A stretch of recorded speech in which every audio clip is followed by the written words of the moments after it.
Talvez a gente tenha uma discordânciazinha sobre esse filme, porque eu gostei bastante. E Mo gostou, né? Mas não tanto, né? Mais ou menos. Oi, Legos! Sejam bem-vindos ao canal. E o vídeo de hoje é sobre Furiosa, uma saga Mad Max. Childhood, my mother, I want them back. I want them back. Dando uma sinopse bem curta, é basicamente sobre a vida de Furiosa antes daquele filme antigo, Estrada da Fúria, como é que ela adquiriu as marcas, tanto externas quanto internas, essa questão da personalidade dela e também essa questão da mão, enfim, marcas. É uma história de vingança, né? E é muito interessante porque o filme retrata a vida dela desde quando ela era criança até o início do outro filme. Começando pelos pontos positivos, esse é um filme que tem uma construção de mundo melhor do que a Estrada da Fúria, porque ele realmente explora mais como esse mundo funciona, quem é que controla cada aspecto desse mundo, né? Então isso eu achei muito interessante. Esse filme, ele mostra os polos divididos e qual é a função de cada um desses polos. Isso é muito interessante, porque no filme antigo, ele mostra que tem uma estrutura no reinado, não sei como falar, daquele mundo. Aquele troço lá, né? Mas não aborda tanto como é que funciona, qual a responsabilidade de cada polo e como cada um reina de acordo com seus próprios interesses para no final se juntar, vamos dizer assim. Como eles se integram, né? Pra mim, esse filme é um complemento essencial ao filme Mad Max Estrada da Fúria. É um daqueles raros casos de um filme que ele é uma pré-sequência, né? Que, na minha opinião, aumenta o original, engrandece, né? Porque o mundo é mais construído, as motivações de Furiosa você entende muito mais assistindo esse filme. E isso traz um impacto tão maior, eu acho, você assistindo Estrada da Fúria, sabendo dessa história de Furiosa, que pra mim realmente é um filme que veio pra enaltecer o anterior. O filme antigo de Mad Max, você já tem uma empatia por Furiosa, né? Esse filme novo chegou pra mostrar principalmente as raízes dela, né? Que é aí que é o verdadeiro motivo, eu diria, dela sentir tanta empatia por essas esposas do rei, essas mulheres, e querer libertar. E indo para outro ponto positivo sobre esse filme, eu diria que o elenco. É sério, a atuação desse filme é brilhante. Como é o nome de Thor? É porque eu só chamo ele de Thor. É, tipo, o Mo, ela geralmente conhece os atores pelos papéis, e eu também, né, muitas vezes. Mas nesse caso eu sei, o nome dele é Chris Hemsworth. Chris Hemsworth. Cara, ele é brilhante. Ele faz o vilão nesse filme. Ele tem um toque cômico também ali, né? Um toque de doidice. Beira a psicopatia. Ele beira a psicopatia e de uma maneira também diferente do outro vilão, que é Immortan Joe, que é o vilão principal do outro filme. E eles têm um embate muito massa nesse filme, os dois. E a performance do Chris Hemsworth é, cara, extraordinária. Ele literalmente carrega a primeira parte desse filme. Muito massa a performance dele, a loucura dele, e você sente um ódio por esse cara que, meu Deus. É sério, fazia tempo que eu não odiava tanto um vilão que nesse cara, porque coisas que ele faz nesse filme. E mesmo assim, no final, eu tive um pouquinho de empatia por ele, por um monólogo que ele faz, que é, cara, brilhante, atuação perfeita e, tipo, realmente bota em contexto como esse mundo é uma bosta, tá ligado? Esse mundo, esse apocalipse é realmente um inferno na Terra. E parando de elogiar Thor, né? Indo pra outros, porque o filme não é sobre ele só. A atriz também, a Furiosa, a principal, ela é uma atriz brilhante, na minha opinião. Ela é uma atriz muito boa. Anya Taylor-Joy, o nome dela. É, eu conheço ela por Gambito da Rainha. Ela também é de Fragmentado.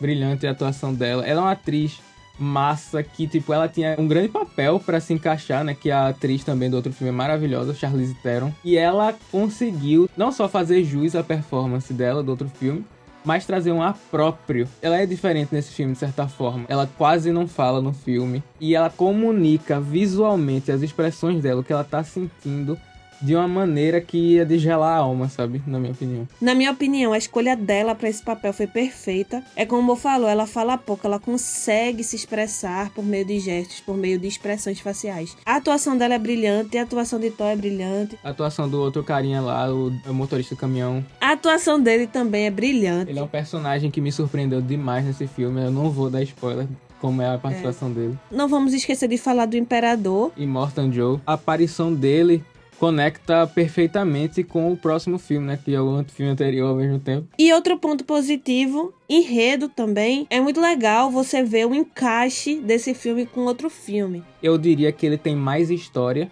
do que Estrada da Fúria. Ele não foca tanto na ação, ele não faz tão bem a ação quanto Mad Max e Estrada da Fúria, que é uma coisa que a gente vai entrar nos pontos negativos. Mas a história, o peso da história de Furiosa, você sente na pele, assim, cada arranhão que ela leva da vida, sabe? Cada trauma, cada baque, isso constrói a personalidade dela de uma maneira fenomenal, eu diria. E o próximo ponto positivo, que também é um ponto negativo na minha opinião, são os efeitos especiais. Bora lá, é o seguinte, minha opinião sobre os efeitos especiais é um pouco complexa, eu acho, porque eu gostei e não gostei ao mesmo tempo. Os efeitos especiais desse filme, eles são diferentes. É como se as cenas de ação de filmes contemporâneos são muito coreografadas, sabe?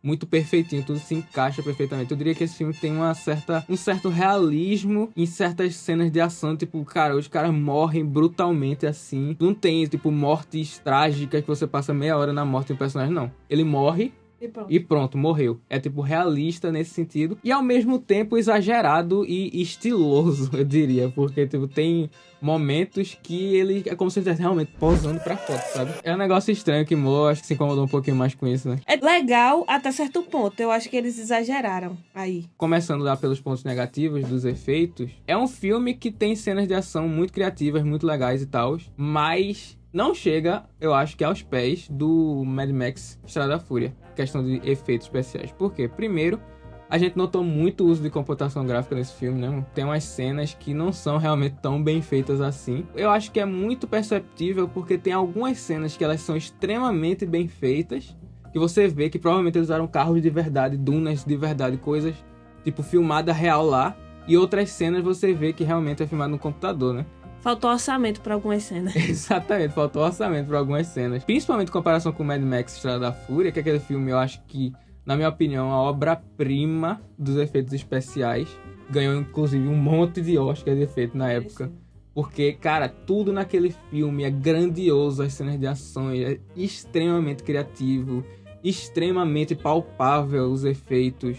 A computação gráfica é usada, mas pra engrandecer novamente os efeitos práticos que é realmente filmado lá. E eu achei que esse filme não alcançou os mesmos padrões que o Estrada da Fúria alcançou. E eu achei, inclusive, que algumas cenas de ação foram longas demais. Eu diria que tem cenas maçantes demais. Nisso eu e Mo discordamos, né? Eu olhei o relógio 3 vezes, sério. Isso é muito raro de acontecer comigo. Inclusive tinha um cara roncando bem do meu lado. Isso foi muito chato, tem um cara roncando. E ele roncava muito alto, a mulher dele ficava catucando ele. Isso era muito engraçado. E ao mesmo tempo era tipo, cara, não acredito, velho. O filme é 2h30, então é um filme longo, na minha opinião. Eu até fiz uma comparação quando eu saí do filme em relação ao tempo. Oppenheimer tem 3 horas e eu ficava com medo do filme acabar. Eu não queria que acabasse. Inclusive eu assisti Oppenheimer 3 vezes, pra vocês terem uma ideia.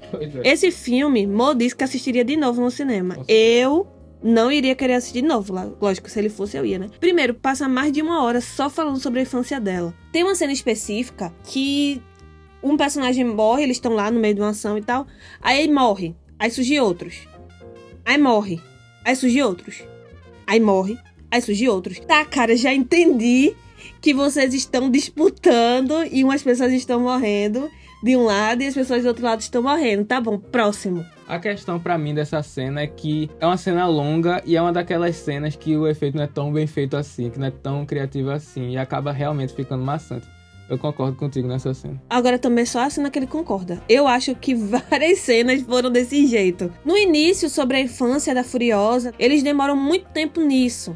Então, cada cena é demorada. Você já entendeu o que é que ela tá sentindo, você já entendeu o que os outros estão sentindo e eles continuam mostrando.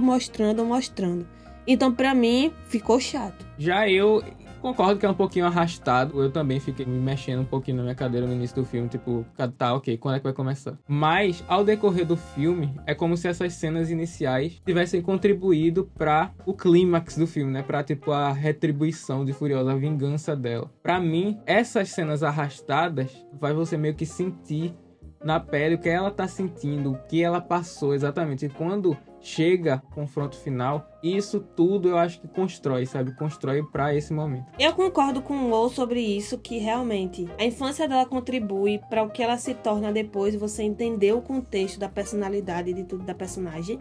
Mas eu acho que poderia ser mais curta, acho que poderia ser mais direto ao ponto, acho que não precisava ser tão maçante que a gente ia entender igual a personalidade dela.